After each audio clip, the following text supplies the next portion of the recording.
হরে কৃষ্ণ। একটা কথা বলি, যখন আপনি ভক্তিপথে যাবেন, আপনি খুব নাম কীর্তন করছেন, ভগবানকে ডাকছেন, মানে আপনি ঠাকুরের দিকে এগোতে চাইছেন, ভক্তিপথে এগোতে চাইছেন, তখন কিন্তু আপনার নামে খুব চর্চা হবে। যেখানে যাবেন সেখানেই কিন্তু আপনাকে বদনাম নিতে হবে। এটাও একটা ভালো জিনিস, কিন্তু যখনই জানবেন আপনার নামে কোনো বদনাম হচ্ছে, হরে কৃষ্ণ, হরি বল হরি বল, যখনই দেখবেন আপনার নামে কোনো বদনাম হচ্ছে, তার মানে আপনার কিছুটা পাপ ক্ষয় হয়ে যাচ্ছে।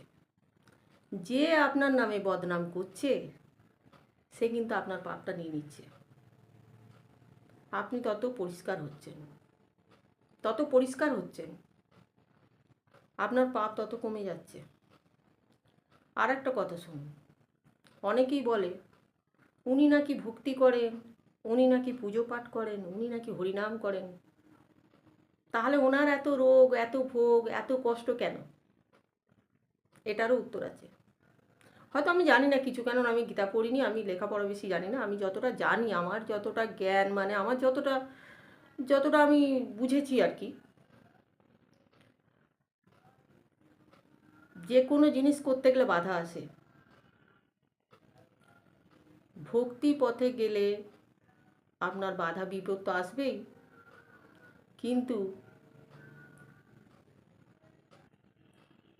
আপনার যে পূর্বজন্মের, এই জন্মের পাপ তো আছেই কিছু। পাপ, কিন্তু পাপ যে একটা খুব খারাপ কাজ করলেই পাপ হয় তা নয়। আমরা একটা পিঁমড়ে মেরে ফেলছি, সেটাও পাপ। একটা মশা মারছি, সেটাও পাপ। কাউকে ছোট বড় কথা বলছি, সেটাও পাপ। পাপ অনেক রকম আছে। তো পাপ তো সারাদিনে করেই ফেলা হয়। তো সেই পাপের ফল মানুষকে দেখুন বুড়ো বয়সে হয়তো ভুগতে হচ্ছে।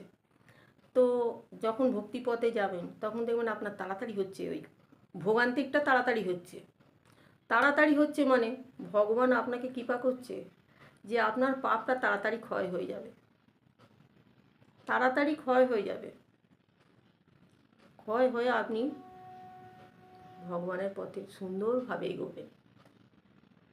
তার জন্য লোকে বলছে বলে আপনাকে কুকথা আকথা, বা আপনি হরিনাম করছেন তো এত কিসের এত কষ্ট, কিসের এত আপনার লোকে বলছে আপনি খারাপ, আপনি অমুক, আপনি তমুক।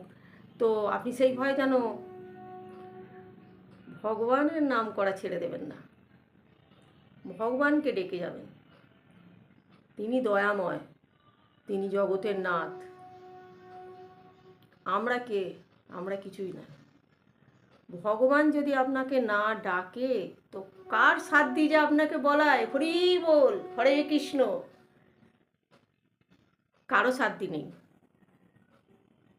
তেনার পছন্দ হয়েছে আপনাকে, তবেই আপনি সেই জায়গায় যাচ্ছেন, তবেই আপনি তাকে ডাকছেন। কেউ আপনাকে জোর করে ডাকাতে পারবে না। হরি বল হরে কৃষ্ণ।